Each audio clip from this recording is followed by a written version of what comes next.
What's up guys, it's Tommy here and welcome to a brand new Liverpool transfer news video. And could this be Ederson? Welcome to Liverpool, because the Standard newspaper is reporting that Liverpool have agreed personal terms with Ederson, the player himself, and his representatives. But of course the transfer still needs to be agreed with Atalanta. So we will break down all the details in this video, and we will have other topics to discuss, because again the English referees were involved in an absolute scandal last night. What do you think about that? Let me know in the comments below. What do you think about Anthony Taylor and Stuart Atwell disallowing the Netherlands a perfectly good and fair goal? Even Van Dijk came out after the game saying that it was a fair goal, and the English referees decide to disallow it. It's absolutely baffling. The Netherlands manager was up in arms about it, and basically the whole football community. I did a poll on my Twitter account.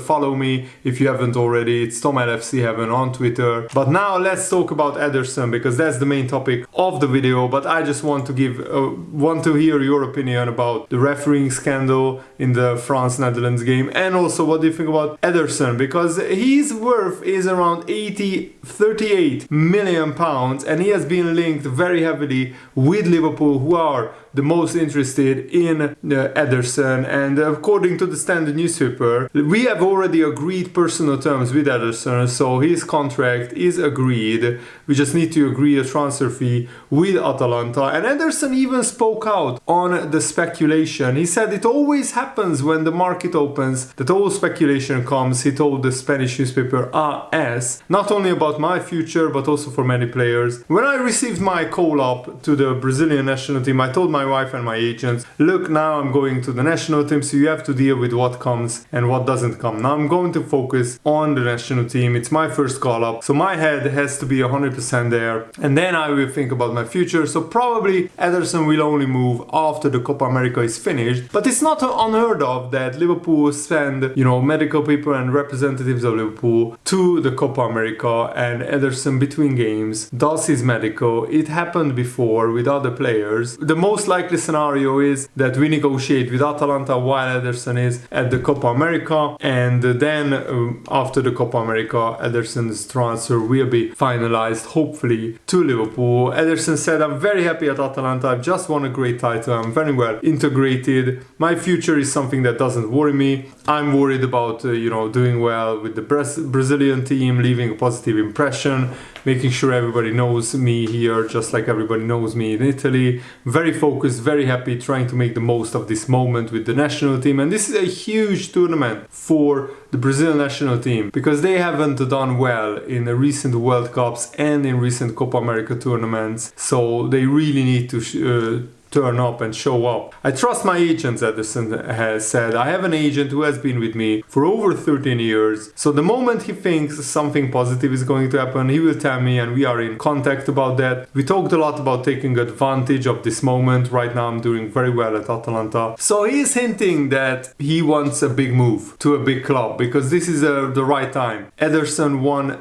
Atalanta's first European trophy. They won the Europa League. They were the only side in Europe to beat Leverkusen all season, and they won 3-0 very convincingly. If something comes up about the transfer, Ederson said, the club has to accept it first, and that is the most important thing. I have a good relationship with Atalanta, so the moment they come and tell me that they have some kind of offer, that will be when the talks start. At the moment, I'm an Atalanta player. When my time with the national team ends, I will also enjoy a short holiday. It's important to rest, and then I will return to Italy. But if Liverpool agree a transfer fee with Atalanta, then Ederson will go to Liverpool for a medical. And I think Ederson would absolutely love to sign for Liverpool. And the website Liverpool.com, which is a Liverpool media website, they are saying that Endo needs help in the defensive midfield role. And Ederson is capable of playing there. He will also offer the squad a presence in other areas of the pitch, because he's a very well-rounded player. Atalanta had little to no possession in the Atalanta-Milan game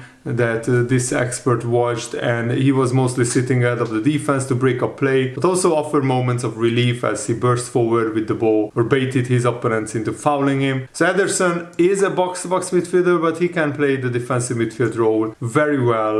And Ederson, when he was asked about his future, he confessed that the Premier League interests him a lot. He said, I don't know, I've thought about it a lot. I like Italy, I'm well adapted, but I'm curious about the Premier League. So I don't know where I will play next season. I'm still growing, so I don't know if I will stay in Italy. I think I will still have more to prove, but if I go somewhere else, then I too will continue to grow. And Ederson contributed with 7 goals and 1 assist in 53 competitive games this season, so he can score goals if it's needed, and he has been an absolutely brilliant player, one of the best midfielders at Atalanta. And Atalanta had a very successful season, winning the Europa League, finishing in 4th place, qualifying for the Champions League is absolutely massive for Atalanta, and this is now the golden age of Atalanta, and Ederson has been instrumental in their rise in Italy. Ederson also said if something comes up about a transfer, the club has to accept it first, and that is the most important thing. I have a good relationship with Atalanta, so the moment they come and tell me that they have some kind of offer from another club, that will be when the talks start. At the moment, I'm an Atalanta player. When my time with the national team ends, I will go on holidays, so he's more focused on the national team right now, but the fact that he's very open to a Premier League move and he's basically openly flirting with clubs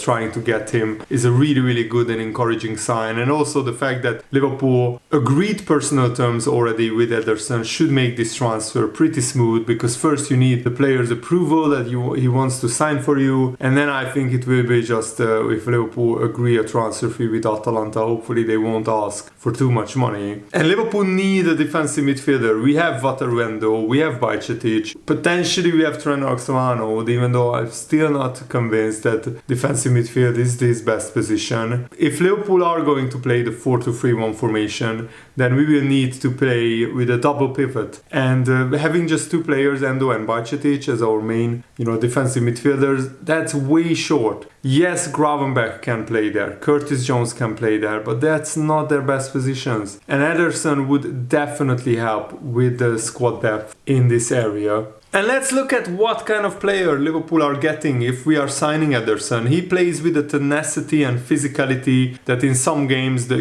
English game might have to adjust to him. He's a true powerhouse in the midfield, and he can handle anyone that tests him. And that's what I love about Ederson, that his physicality is already well suited to the Premier League. The Premier League is very physical, very fast paced, and Ederson have all the necessary capabilities, all the muscle needed to succeed in the Premier League. He has an engine for days that allows him to maintain his high pressing style for the whole match, and his tackles are strong and efficient. He can also play as the solo defensive midfielder or part of a double pivot, depending on what the tactics are, what the game calls for. But on the ball, he is also brilliant. He can elevate himself above his other midfielders at his position, and he is one of the players who fires up the Atalanta counterattacks usually. And Liverpool absolutely love to sign versatile players, and Ederson would be a very versatile option for Arne Slot to deploy. Bringing this style of play with him to Liverpool could just be what the doctor ordered for Liverpool at the base of their midfield. Endo is somewhat limited in his capacity. If Slot were able to plug in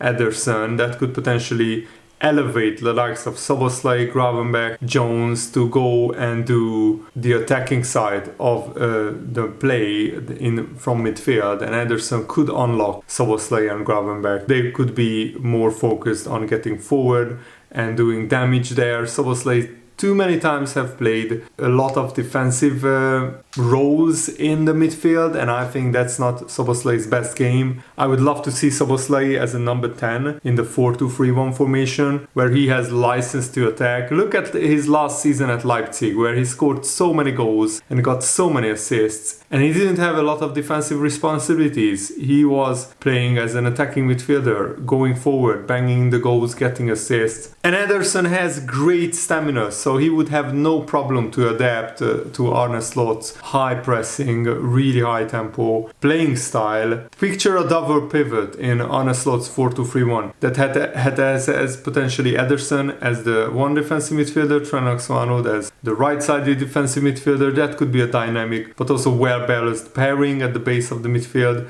Liverpool would be very familiar with his game. He was one of the Atalanta's standout players when Atalanta knocked Liverpool out in the Europa League quarterfinals. He's one of the more well-rounded defensive midfielders that Liverpool could sign this summer, and a move for him might allow Liverpool to really set themselves up for long-term success with their midfield. And I think the fact that Liverpool pursued Moises Caicedo and Romeo Lavia last season signals to me that Liverpool still think that they need, and I agree that they need, a brilliant defensive midfielder. Bajcetic has been injured for most of last season, and having Endo just as our main defensive midfielder is not enough. McAllister can play there as well, but in the last part of the season when Endo has really excelled, you could see McAllister flourishing in the second half of the season as an attacking midfielder. He got so many goals and got so many assists because he had the license to go forward. You would pretty much waste a lot of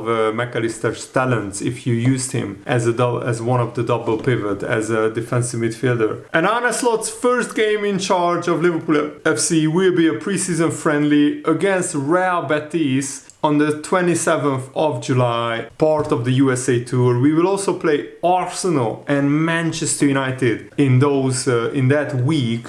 So Liverpool have 3 games confirmed for this USA Tour.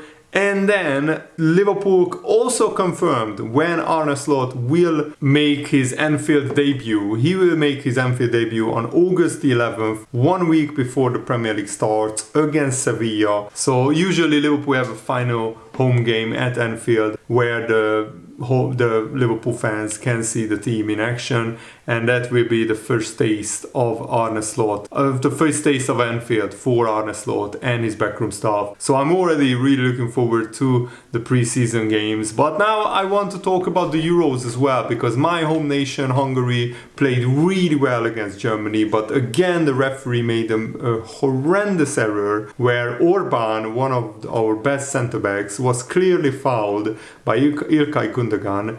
Orban was barged into and Gundogan fouled him from behind. Orban tried to stay on his feet, but he stumbled and fell over, and the referee didn't give a foul. And what's even worse, the VAR didn't send the referee to the monitor to actually take a good look at the replay.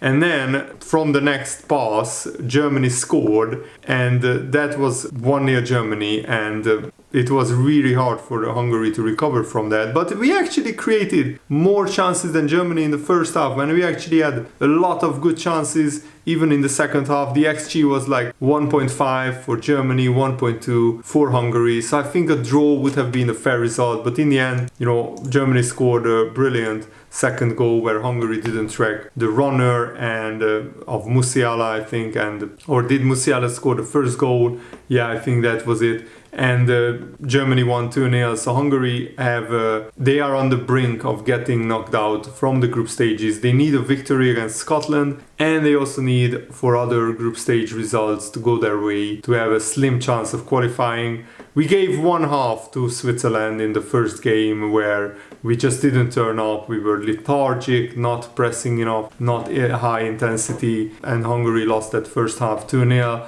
But since then, Hungary has played very well, and I was happy with the other 3 halves that Hungary did. But Germany was just too strong on their day. We needed an off day from Germany if we were to get anything from that game, because they are one of the best teams in Europe right now. And I'm really looking forward to the Hungary-Scotland game. England has been an absolute disaster, an absolute disgrace. Gareth Southgate should get sacked. He is just such an awful manager at the international stage.